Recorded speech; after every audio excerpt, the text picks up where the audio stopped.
സുജു, ആരാണ് ഈ വ്യത്യസ്തനായിട്ടുള്ള സ്ഥാനാർത്ഥി? ഇക്കാലത്ത് പോസ്റ്ററുകളും അനൗൺസ്മെൻറ്റുകളും ഒക്കെയാണ് ഈ പ്രചരണത്തിനായി കൂടുതലായി ഉപയോഗിച്ച് വരുന്നത്. ഇതൊക്കെ ഒഴിവാക്കി വേറിട്ട രീതിയിൽ പ്രചരണം നടത്തുന്ന ഈ സ്ഥാനാർത്ഥിയുടെ വിശേഷങ്ങൾ പങ്കുവയ്ക്കാം.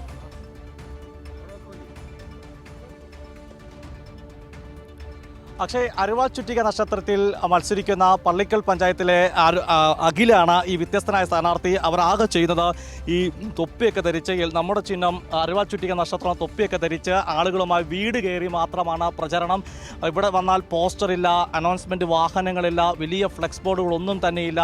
എൻ്റെ അടുത്ത് നിൽക്കുന്ന ഈ അഖില് തന്നെയാണ് വ്യത്യസ്തനായ സ്ഥാനാർത്ഥി. അഖിലെ, എന്താണ് ഇങ്ങനെ ഒരു വ്യത്യസ്തമായ രീതിയിൽ തെരഞ്ഞെടുപ്പിലേക്ക് അടുക്കുമ്പോൾ നമുക്കറിയാം, നമ്മുടെ നാട്ടിലെല്ലാം വലിയ ഫ്ലെക്സിൻ്റെയും അനൗൺസ്മെൻറ്റിൻ്റെയും പോസ്റ്ററിൻ്റെയൊക്കെ വലിയ ബഹളമാണ് നടന്നുകൊണ്ടിരിക്കുന്നത്. വ്യത്യസ്തമായി ഒരാലോചിക്കാൻ വേണ്ടിയുള്ള ഒരു ശക്തി, നമുക്കൊരു ആവേശം തന്നതെന്ന് വെച്ച് കഴിഞ്ഞാൽ, ഇടതുപക്ഷ സർക്കാർ കഴിഞ്ഞ 9 വർഷക്കാലമായി നാട്ടിൽ നടത്തിക്കൊണ്ടിരിക്കുന്ന വികസനം, ക്ഷേമം എന്നീ 2 പ്രവർത്തനവുമായി ബന്ധപ്പെട്ടുകൊണ്ട് ഈ വാർഡിൽ തന്നെ 331 ആളുകൾക്ക് പെൻഷൻ ലഭിക്കുന്നുണ്ട്. കൃത്യമായ ആളുകൾക്ക് ധാരണയുണ്ട്, ഇടതുപക്ഷ സർക്കാർ ഉണ്ടെങ്കിൽ മാത്രമേ ആ പെൻഷൻ ലഭിക്കൂ എന്നുള്ള ധാരണ ആളുകൾക്കുണ്ട്. അതിനോടൊപ്പം തന്നെ കഴിഞ്ഞ 13 വയസ്സ് മുതൽ ഞാൻ ഈ മേഖലയിൽ പത്രം ഇട്ടുകൊണ്ടിരിക്കുന്നതാണ്. ഇന്ന് രാവിലെയും പത്രം ഇട്ടുകൊണ്ടാണ് എൻ്റെ ദിനചര്യ ആരംഭിച്ചിട്ടുള്ളത്. ദേശാഭിമാനിയുടെ ഏജൻറ്റാണ് ഞാൻ.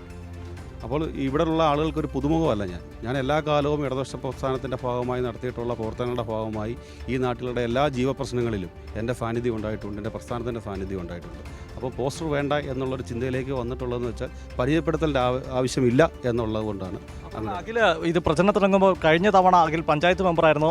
അന്നത്തെ വികസന രേഖയും അന്ന് നടപ്പാക്കി, അന്ന് അവതരിപ്പിച്ച വികസന രേഖ അല്ല, അന്ന് ചെയ്ത കാര്യങ്ങൾ ചെയ്ത കാര്യങ്ങൾ വികസന രേഖ മുമ്പ് നടത്തിയത്. ചില മെമ്പർമാരൊക്കെ വാർഡ് മെമ്പറായ ശേഷം പോയി കഴിഞ്ഞാൽ പിന്നെ തിരികെ ഭക്ഷ്യം ഇട്ട് നോക്കിയാൽ കാണത്തില്ല. അഖിൽ അങ്ങനെയല്ല, ഇത്തവണ മത്സരിക്കാൻ എത്തുമ്പോൾ അത് കാണിക്കുന്നു. ഡിവൈഎഫ്ഐയുടെ ജില്ലാ സെക്രട്ടറി ബി നിസാമുണ്ട്. നിസാമേ, 40 തവണയിലധികം ബ്ലഡ് കൊടുത്ത O നെഗറ്റീവ് ഡോണറാണ്. ഈ വാർത്ത കാണുന്നവർക്ക് O നെഗറ്റീവ് ഇനി ആവശ്യമുണ്ടെങ്കിൽ ഇലക്ഷൻ കഴിഞ്ഞാൽ അഖിലിനെ വിളിക്കാം. അങ്ങനെ ഒരു ചെറുപ്പക്കാരനെയാണ് നിങ്ങൾ അവതരിപ്പിക്കുന്നത്, ഡിവൈഎഫ്ഐയുടെ മുൻ ബ്ലോക്ക് സെക്രട്ടറി കൂടി. തീർച്ചയായിട്ടും അഖിലിനെ ഈ നാടിന് പ്രത്യേകിച്ച് പരിചയപ്പെടുത്തേണ്ട ആവശ്യമില്ല. അദ്ദേഹം വിദ്യാർത്ഥി യുവജന സംഘടനാ പ്രവർത്തനത്തിലൂടെ പൊതുരംഗത്ത് സജീവമായി നിൽക്കുന്ന ഒരാളാണ്. നമ്മുടെ ഈ നാട്ടിലെ മനുഷ്യരുടെ ഏതൊരു ആവശ്യത്തിനും ഏതൊരു പ്രയാസം ഉണ്ടായാലും അവരുടെ മനസ്സിൽ ആദ്യം ഓടിയെത്തുന്ന പേര് അഖിലിൻ്റെ ആയിരിക്കും. നാട്ടിൽ അഖിലിനെ പോസ്റ്റർ ഒട്ടിച്ച് ഫ്ലെക്സ് വെച്ച് പരിചയപ്പെടുത്തേണ്ട ആവശ്യമില്ല. നാട്ടിലെ ജനങ്ങളുടെ മനസ്സിലാണ് അഖിലുള്ളത്. 10 വർഷം മുമ്പ് അദ്ദേഹം ഇവിടുത്തെ ജനപ്രതിയായിരുന്നു. ഈ വാർഡിൻ്റെ ഒരു പ്രത്യേകത എന്ന് പറയുന്നത് UDFന് വലിയ സ്വാധീനമുള്ളൊരു പ്രദേശമായിരുന്നു. പക്ഷേ ആദ്യമായിട്ടാണ് അഖിൽ ഒരു 10 വർഷം മുമ്പോടെ ജനപ്രതിയാവുന്നത്.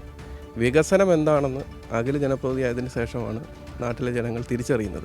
മറ്റൊരു കൗതുകമുണ്ട്, ഈ പള്ളിക്കൽ പഞ്ചായത്താണ്. ഇവിടെയാണ് രാഹുൽ മാങ്കൂട്ടം MLAയുടെ നാട്. അവിടെയാണ് അഖിൽ ഒരു ഇതുമില്ലാതെ, രാഹുൽ മാങ്കൂട്ടം നാടാണ്. അവിടെയാണ് ഒരു പോസ്റ്ററും ഇല്ലാതെ അഖിലിനറിയാം. ഇവിടെ ഒരാളെ പോസ്റ്റർ ഇല്ലാതെ അറിയാം, പക്ഷെ അത് വ്യത്യസ്തമാണെന്നുള്ളൂ. അഖിൽ പ്രചരണം നടത്തുന്നത്. അപ്പോൾ എന്തായാലും എങ്ങനെയാ, LDF ജയിക്കുമോ ഇവിടെ? ഉറപ്പാണോ? ഈ ആത്മവിശ്വാസമാണ് അഖിലിനും ഇവിടുത്തെ ഇടതുപക്ഷ മുന്നണി പ്രവർത്തകർക്കുമുള്ളതാ.